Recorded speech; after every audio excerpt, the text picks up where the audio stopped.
क्या breast implants के results artificial लगते हैं और नेचुरल नहीं लगते हैं? ऐसे बहुत सारे सवाल ब्रेस्ट इम्प्लांट्स के बारे में रहते हैं। इन सब डाउट्स को क्लियर करने के लिए आज मैं आपको सब बताता हूँ। Hi, I am doctor Anil Kumar Kaler, consultant plastic surgeon at Vanya clinic, Green Park, New Delhi. Breast implant क्या होता है? ब्रेस्ट इम्प्लांट एक मटेरियल का बना हुआ इम्प्लांट शेप के साथ में एक मटेरियल है जो हम ब्रेस्ट के अंडर सरफेस में सर्जरी के माध्यम से इंट्रोड्यूस करते हैं ब्रेस्ट की शेप को इन्हेंस करने के लिए। सो ब्रेस्ट इम्प्लांट्स कितने टाइप के होते हैं?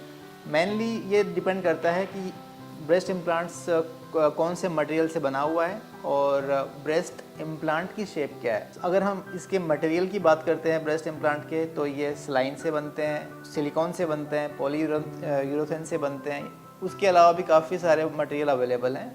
सबसे ज़्यादा कॉमनली जो यूज मटेरियल है वो है सिलिकॉन। सो सिलिकॉन इम्प्लांट सबसे ज़्यादा यूज होते हैं। शेप की अगर हम बात करते हैं तो दो टाइप के हैं, एनाटोमिकल या टीयर ड्रॉप शेप या राउंड शेप। अगेन राउंड जो शेप है वो सबसे ज़्यादा कॉमनली यूज़ की जाती है।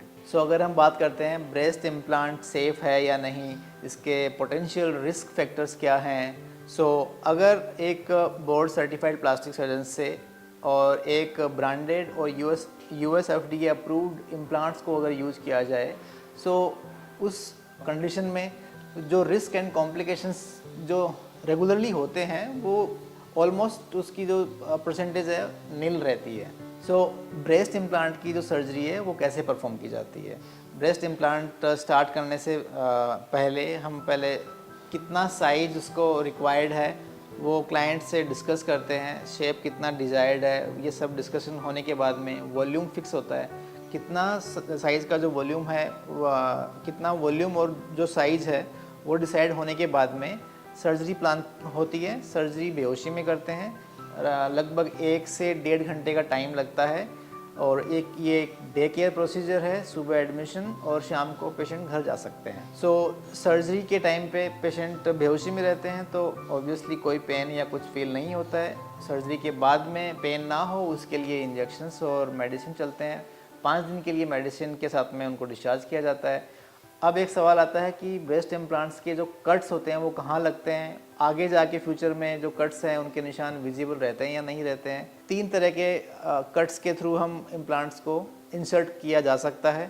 पहला सबसे कॉमनली जो यूज होता है वो अंडर ब्रेस्ट लाइन में 3 से 4 सेंटीमीटर के जो कट है वो अंडर लाइन जो ब्रेस्ट के नीचे रहती है उसके थ्रू हम इसको इंसर्ट किया जा सकता है।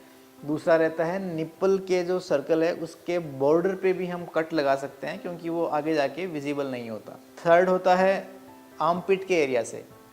आर्मपिट का एरिया क्योंकि मोस्टली ये विजिबल नहीं रहता है, सो अगर वहाँ से हम इंसर्ट करते हैं तो उसका सबसे अच्छा एडवांटेज है कि स्कार बिल्कुल भी विजिबल नहीं रहता है। सो अब हम बात करेंगे ब्रेस्ट इम्प्लांट की रिकवरी के बारे में। ब्रेस्ट इम्प्लांट की रिकवरी ऑलमोस्ट पेनलेस है। सर्जरी के बाद में जब डिस्चार्ज मिलता है उसके बाद में 5 या 6 दिन के लिए मेडिसिन चलते हैं जिसमें एंटीबायोटिक और पेन किलर रहता है। पेन किलर के साथ में कोई पेन नहीं होता है। 2 दिन के बाद से हम ब्रेस्ट की मसाज करने के लिए एक्सप्लेन किया जाता है पेशेंट को।